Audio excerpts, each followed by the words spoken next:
তাই আমাদের সরকারের তার যে দিকে তিনি আকর্ষণ করতে চাইছেন সেটা হচ্ছে প্রাথমিক দিক দিয়ে আইসিডিএস এবং প্রাথমিক স্কুলগুলো ডেভেলপমেন্ট করা, যেখানে ছাদ নেই সেখানে ছাদ দেওয়া, যে আইসিডিএসগুলোটা একদম ভেঙে গেছে সেগুলোকে তিনি অনেক কিছু প্রায়োরিটি দিয়েছেন।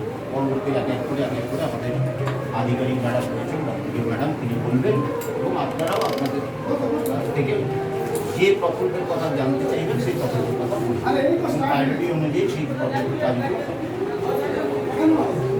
আজকের এই সভায় উপস্থিত রয়েছেন আমাদের গ্রাম পঞ্চায়েতের সকল সদস্যা, উপপ্রধান ম্যাডাম রয়েছেন, পঞ্চায়েত সমিতির বিরোধী দলনেতা আমাদের জেলাগুলো স্বতন্ত্র মহাশয়া রয়েছেন, ডব্লিউডিও ম্যাডাম রয়েছেন, আমাদের সেক্রেটারি সাহেব আছেন, এনএস সাহেব আছেন এবং আপনার সাংসদবৃন্দ সবাইকে যথাযথ সম্মান জানিয়ে আমার প্রারম্ভিক কথা আমি এখানে শুরু করলাম।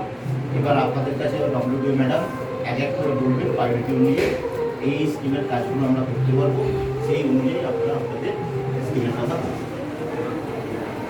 ঠিক আছে, তাহলে আপনারা বুঝতেই পারলেন যে এইটাতে আমাদের যে স্কিমগুলো ধরা যাবে তার উপরে 10 লাখ টাকা, মানে আপনাদের যেটা আছে চাহিদা সেটা সবটা হয়তো স্কিমে নেই, তবে ওটা আমি আলাদা করে তুলে রাখবো যে আপনারা অনেক বন্ধন চিৎকার করছেন। আমি শুনতে পাচ্ছি রাস্তা নাকি হয়নি, রাস্তা আপনারা দিয়ে রেখেছিলেন, আমাদের কেন হয়নি আমি আমার খোঁজ নিয়ে চেষ্টা করছি ওই রাস্তাটা কেন হয়নি হচ্ছে না কেন ওটা রাস্তাটা ডিটেলস আমি নিয়ে রাখবো আপনারা।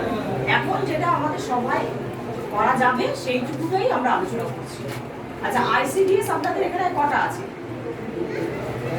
একটাই আছে। আইসিডিএস এর মাননীয় মুখ্যমন্ত্রী বলেছেন আইসিডিএস বা প্রাইমারি স্কুল বিল্ডিং এর যদি রিপেয়ার থাকে সেটা আগে ফার্স্ট প্রায়োরিটি হবে, যেহেতু ওদের আলাদা করে টাকা আসে না, বরাদ্দ থাকে না, এই আমাদের পাড়া আমাদের সমাধানেই উনি ওটাকে ফার্স্ট প্রায়োরিটি হিসেবে তৈরি করেছেন। আইসিডিএস এর ছাদ বিল্ডিং বা কোনো কিছু মেরামতির দরকার কলম নেই, নেই, সে নেই, উত্তর